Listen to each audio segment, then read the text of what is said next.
नमस्कार, आप देख रहे हैं न्यूज रूम लाइव और मैं हूं आपके साथ विभा उपाध्याय। बुलेटिन में सबसे पहले बात खबर गढ़वा की, जहां पर एक युवक को पेट्रोल डालकर जिंदा जलाने की कोशिश की गई।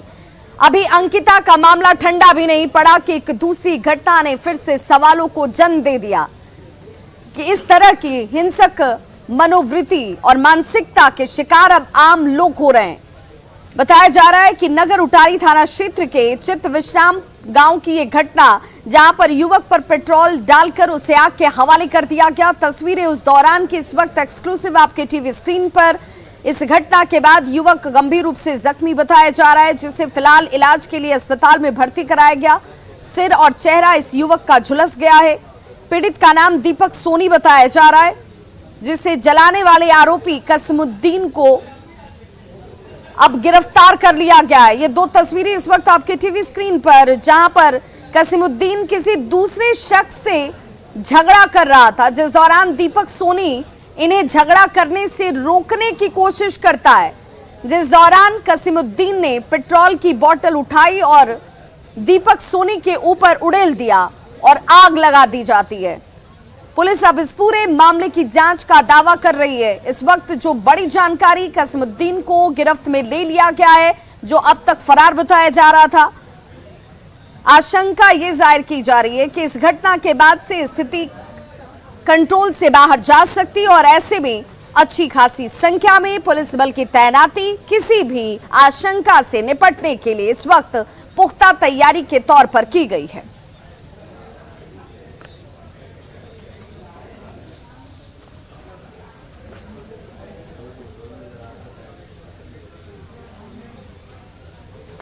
और बड़ी खबर इस वक्त गिरिडीह से आ रही है, जहां पर आरोपी कसीमुद्दीन, जिसने दीपक सोनी को जलाया था, उसे गिरफ्तार कर लिया गया है। अब तक ये शख्स गिरफ्त से बाहर था और इसे लेकर लगातार पुलिस की कार्यशैली सवालों के घेरे में थी। हालांकि बड़ी जानकारी ये कि कसीमुद्दीन को इस वक्त गिरफ्तार कर लिया गया है। दीपक सोनी को जलाने वाला आरोपी कसीमुद्दीन पुलिस की गिरफ्त में है। दीपक के ऊपर कसीमुद्दीन ने ही पेट्रोल डाला था, जिसके बाद उसे जला दिया गया। एसडीपीओ ने इसे लेकर बड़ी जानकारी दी है। इस वक्त दीपक सोनी इलाजरत है, जिसका इलाज इस वक्त अस्पताल में जारी। सिर और चेहरा झुलसा है। इस अगलगी की घटना में दीपक को जलाने वाले कसीमुद्दीन को अब पुलिस ने अपनी गिरफ्त में ले लिया है।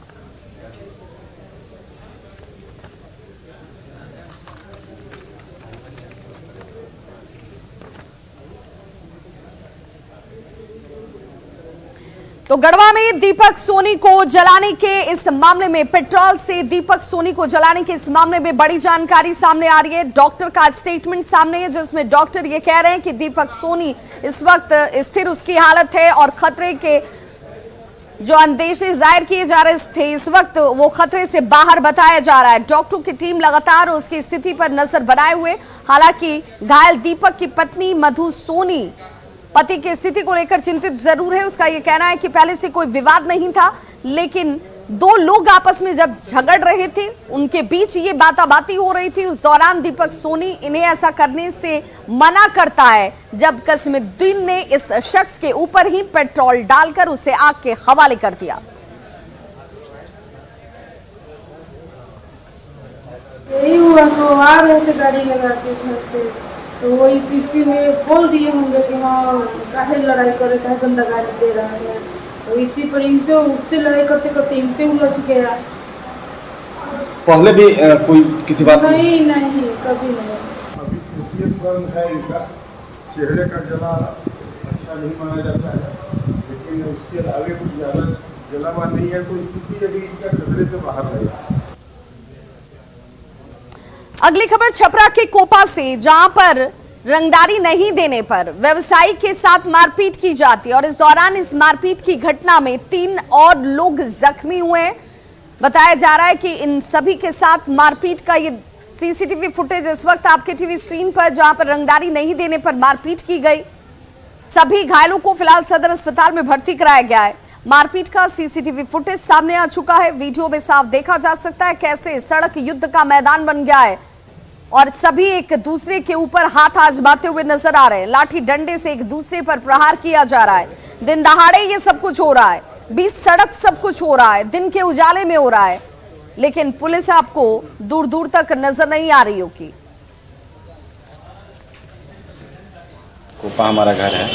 हम लोग व्यवसायी लोग हैं, हमारे भाई फौजी हैं और कुछ लोग रंगदारी मांगने के लिए आए थे हमारे यहाँ पे और हम लोगों ने मना किया तो उन्होंने हमारे साथ मारपीट की। हमको पीटा, हमारे घर के सदस्यों को पीटा और सबको डराया धमकाया कि पैसे क्या चीज़ से हमला किया गया? जी, हमला किया गया तलवार से।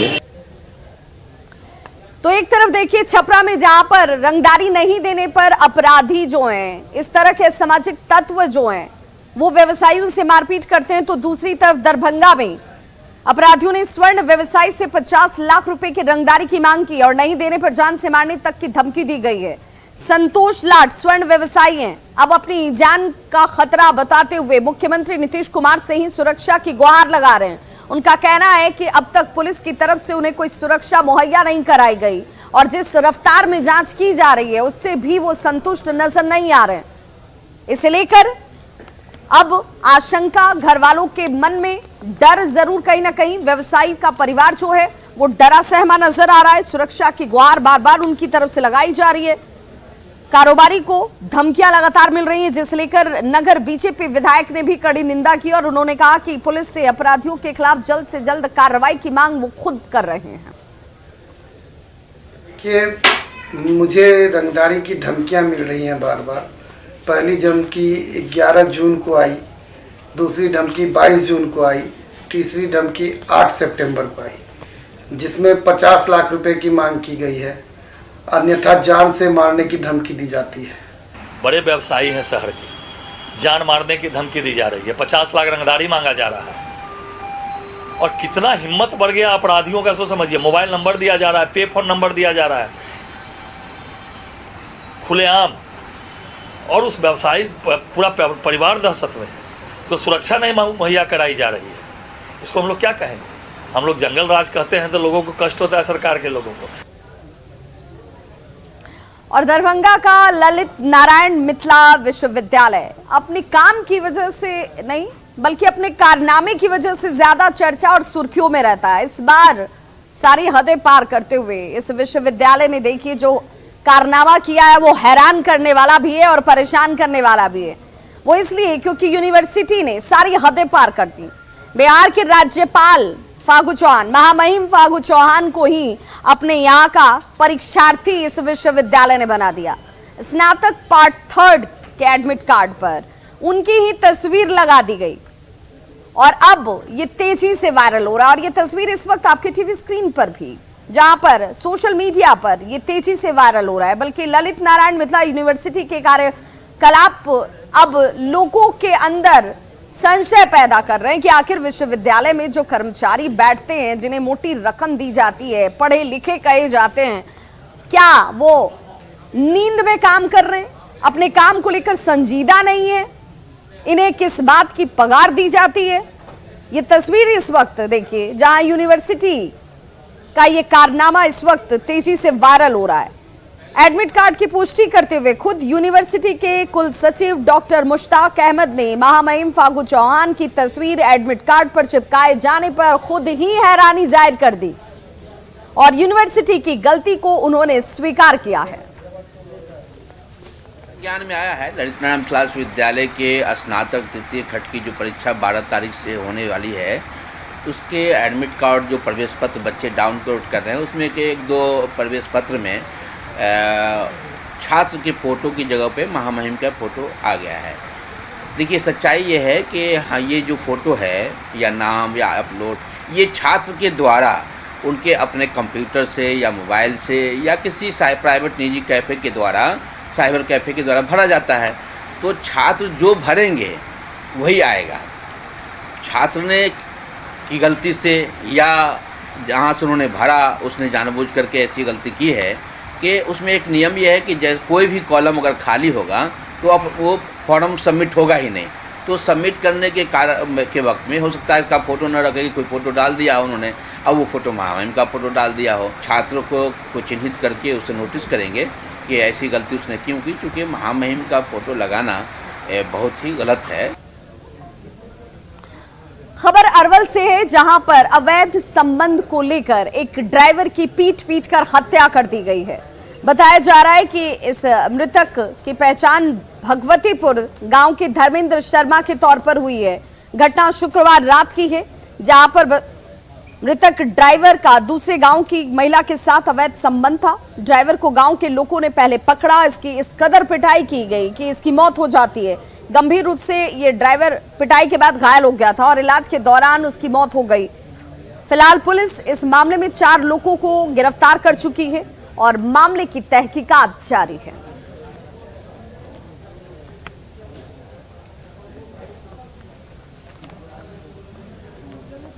करपी सदर अस्पताल, वहाँ से इलाज हुआ, सुई दवाई हुआ, उसके बाद वहाँ से रेफर किया गया अरवल। यहाँ आए 5-10 मिनट के अंदर खत्म हो गया।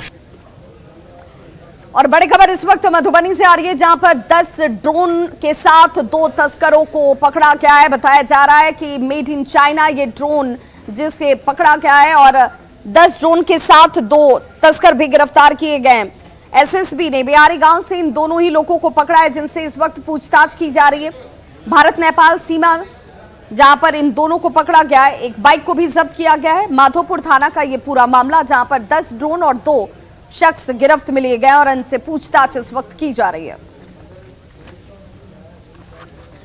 तो ये तस्वीरें इस वक्त आपके टीवी स्क्रीन पर, जहां पर ड्रोन जो कि मेड इन चाइना बताया जा रहा है, बॉर्डर का ये इलाका है। एसएसबी के जवान मुस्तैद थे और इस वजह से बिहारी गांव से इन दोनों शख्स को पकड़ा गया। अब इनसे ये पूछताछ की जा रही है कि आखिर इनके पास ये ड्रोन क्या कर रहा था, किस पर्पज से इन्होंने इसे रखा हुआ था।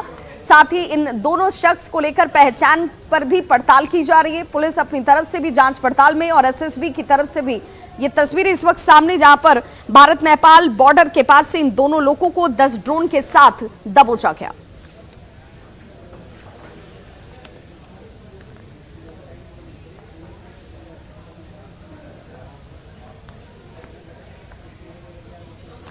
खबर छपरा से, जहां पर महावीरी अखाड़े का आयोजन किया जाता है। इस अखाड़े के जरिए मनोरंजन, और जिस तरीके का मनोरंजन हो रहा था उसे फूहड़ कहा जाएगा। तस्वीरें इस वक्त आपके टीवी स्क्रीन पर हैं, जहां पर महावीरी अखाड़ा मेला का आयोजन किया जाता है। लेकिन अखाड़े में फूहड़ डांस कैसे किए जा रहे हैं, डांसर्स की ये तस्वीरें उस पर खुद ब खुद सवाल खड़े करती हैं। आयोजन भगवान के नाम पर, लेकिन काम इस तरीके का।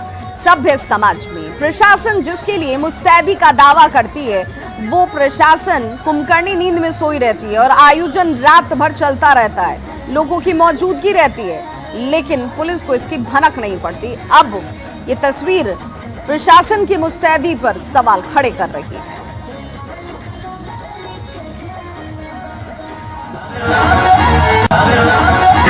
लमका की गोलका, लमका चूल्ही में, गोलका चूल्ही में, केना गोल, लमका की गोलका, लमका।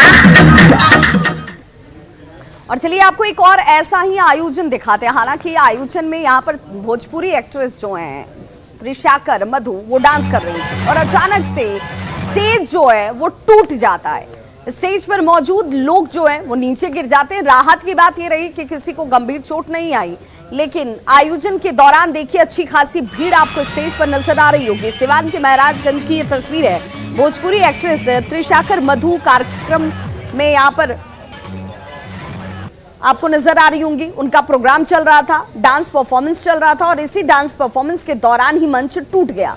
त्रिशाकर मधु के कार्यक्रम में जैसे ही मंच टूटता है, मंच पर जितने लोग उस वक्त खड़े थे सभी नीचे गिर गए। महावीरी अखाड़े के दौरान ही दरौंदा थाना क्षेत्र के भीखा बांध भैया बहनी के सांस्कृतिक कार्यक्रम के दौरान यह हादसा हुआ, जहां पर त्रिशाकर मधु परफॉर्म कर रही थी। स्टेज टूटा। हालांकि वीडियो गुरुवार का बताया जाता है और गनीमत ये रही कि किसी को गंभीर चोट नहीं आई।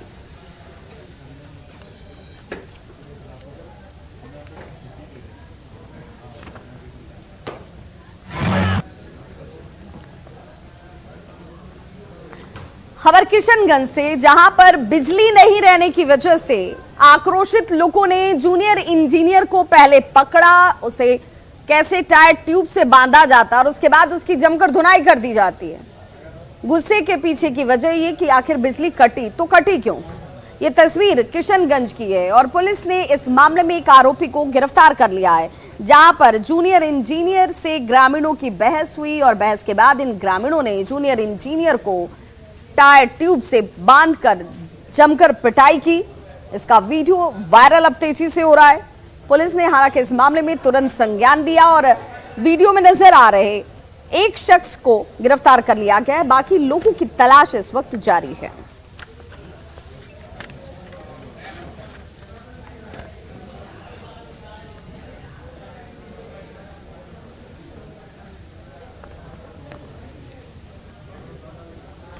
अगली जो खबर हम आपको दिखाने जा रहे हैं वो आपको सावधान भी करती है, सचेत भी करती है।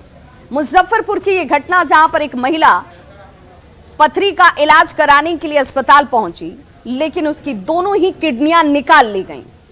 जब तक इस महिला को इस बात की जानकारी होती तब तक देर हो चुकी थी। कई अस्पतालों का चक्कर ये महिला लगा चुकी है और अब हार थाक कर एक बार फिर से ये सदर अस्पताल ही पहुंच गई और आरोपी डॉक्टर फरार है। झोला छाप डॉक्टरों से सावधान, महंगा पड़ सकता है सस्ता इलाज, गायब हो सकती है आपकी किडनी।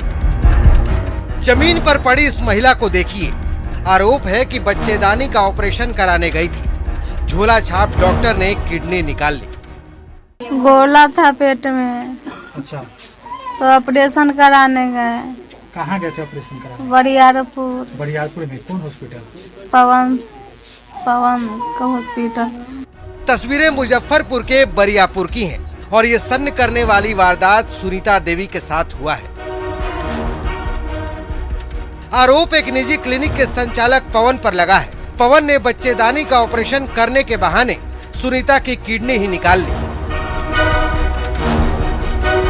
और जब सुनीता की हालत बिगड़ने लगी तो उसे पटना के गाय घाट के एक निजी अस्पताल में भर्ती कर फरार हो गया। वही ले गया, कहा कि चलिए मेरे गुरुजी को पास ठीक हो जाइएगा। अच्छा, से नहीं गड़बड़ाइए, तब से नहीं गड़बड़ा। सुनीता के पैरों तले तब जमीन खिसक गई जब SKMCH के डॉक्टरों ने बताया कि उसकी दोनों किडनी गायब है। मुजफ्फरपुर, हाँ, फिर मुजफ्फरपुर आए पटना से। फिर खनिया मतलब हमको पुर्जा देखा कहा इसको किडनी नहीं है, जाओ जाओ जाओ जाओ। अच्छा, SKMCH में बोला कि किडनी नहीं है। हाँ, IGIMS और फिर PMCH होते हुए सुनीता वापस मुजफ्फरपुर सदर अस्पताल पहुंच चुकी है, जहां उसका डायलिसिस होने वाला है। पुलिस मामले की जांच की बात कह रही है। उनके खिलाफ FIR होगा, अरेस्टिंग होगी, जो SOP होगा उसका फॉलो होगा। डॉक्टर के बारे में क्या बताया, कौन है डॉक्टर? डॉक्टर तो अभी नहीं पता, ये नाम लिखा हुआ उसमें 2 डॉक्टर का, लेकिन अभी जो ये संचालक है पवन कुमार नाम है, वही शायद यहाँ चलाता है। झोला छाप डॉक्टर पवन ने न्यूज 18 को बताया कि ऑपरेशन उसने नहीं किया था, लेकिन गलती हुई है और वो अपनी किडनी देने को तैयार है। लेकिन सवाल है कि आखिर कब तक झोला छाप डॉक्टर लोगों की जिंदगी से खेलते रहेंगे। न्यूज 18 के लिए मुजफ्फरपुर से प्रियांक सौरभ की रिपोर्ट। और गया में आज से अपने पितरों को मुक्ति दिलाने के लिए श्राद्ध कर्म और तर्पण को लेकर पूजा का दौर शुरू हो चुका है। 17 दिनों तक ये कार्यक्रम चलेगा, जिसमें आज तकरीबन 1 लाख लोगों की तरफ से अपने पितरों के लिए पिंडदान किया जाएगा। पिंडदानियों के लिए जिला प्रशासन की तरफ से यहाँ पर इंतजाम और व्यवस्थाएं की गई हैं, जिस पर संतुष्टि जाहिर कर रहे हैं। यहाँ पर देश और विदेश से लोग अपने पितरों की मोक्ष की प्राप्ति के लिए तर्पण करने पहुंचते हैं। इसकी शुरुआत कल से ही हो गई है। 17 दिनों तक चलने वाले पितृपक्ष का कल पटना के पुनपुन घाट से शुरुआत हुआ था और आज मोक्ष धाम गया में पहला श्राद्ध हुआ। आज फल्गु नदी में स्नान करने और पंडा जी के पांव धोने के साथ श्राद्ध शुरू हो गया और आज गया के फल्गु नदी के तट पर देवघाट पर पहले दिन 1 लाख से भी ज्यादा पिंडदानी पिंडदान कर रहे हैं। हमारे सहयोगी एलन लिली ने यहां से जायजा लिया। एक पखवाड़े तक चलने वाला विश्व विख्यात पितृपक्ष मेला कल पुनपुन घाट से शुरू हो गया है और आज का जो विधान है वो गया में फल्गु नदी के तट पर श्राद्ध करने का महत्व होता है। पंडा जी के पांव धोने और फल्गु नदी में स्नान करने के बाद आज श्राद्ध करने का विधान होता है। और अभी हम मौजूद हूँ गया के देवघाट के पास और आप देख सकते हैं कि यहाँ देश विदेश से जो पिंडदानी है, जो तीर्थयात्री है, आज अहले सुबह से यहाँ पहुँचे हैं और तो आपको देख सकते हैं कि लगातार जो भीड़ है वो लगातार आ रही है। आप हमारे जो पीछे देख सकते हैं भीड़ इतनी आ रही है कि लोगों की बैठने की जगह नहीं है। आप लबालब जो तीर्थयात्री है उसकी भरे हुए हैं और अपनी अपनी पारी का जो है इंतज़ार कर रहे हैं, चूँकि व्यवस्था भी काफ़ी अच्छी की गई है जिला प्रशासन के द्वारा। तीर्थयात्रियों को बैठने के लिए पूरा पंडाल बनाए गए हैं, लेकिन जो भीड़ है वो लगातार, चूँकि आज जो है मोक्ष धाम गया में पिंडदान करने का महत्व होता है और इसी को लेकर के आज जो है देश के कोने कोने से जो तीर्थयात्री है आज यहाँ आए हैं और अपने पितरों की मोक्ष की कामना के लिए कामना कर रहे हैं। आप देख सकते हैं कि यहाँ जो है खीर से भी यहाँ पर पिंडदान किया जा रहा है। जो तीर्थयात्री हैं, पिंडदानी हैं, वो खीर से पिंड बना रहे हैं। आप देख सकते हैं कि पूरे परिवार के साथ यहाँ पहुँचे हैं और अब पिंडदान कर रहे हैं।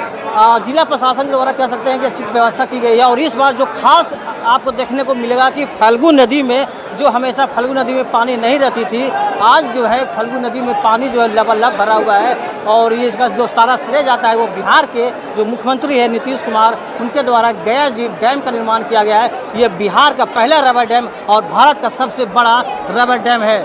इसी रबर डैम के तट पर जो तीर्थयात्री हैं वो यहाँ पर पिंडदान के लिए आ रहे हैं।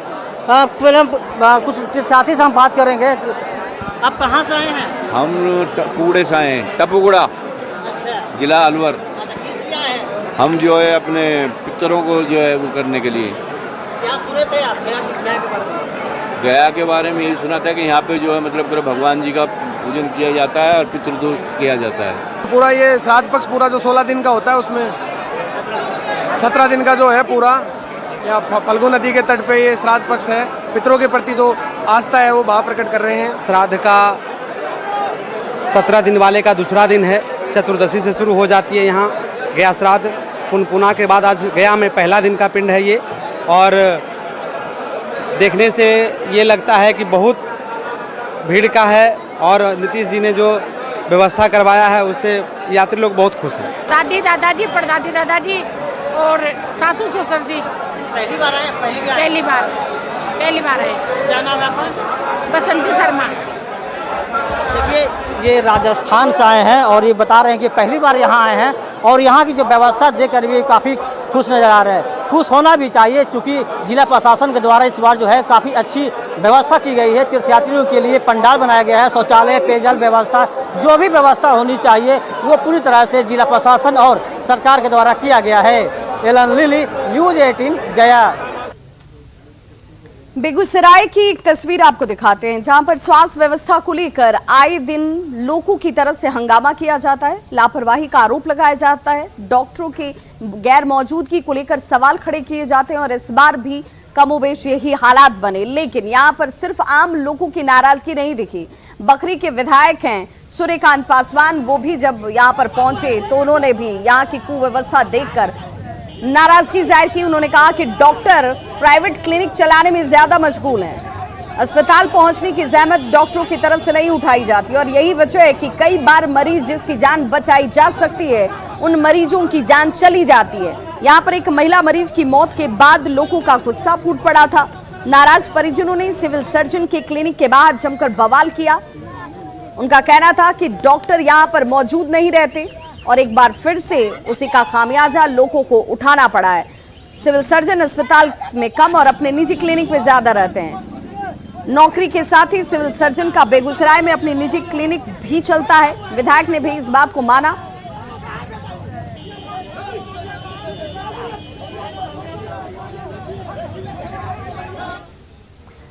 तो खबरों का सिलसिला लगातार जारी, आप देखते रहिए न्यूज़ 18 बिहार झारखंड। यहां खबरों का सिलसिला कभी नहीं थमता।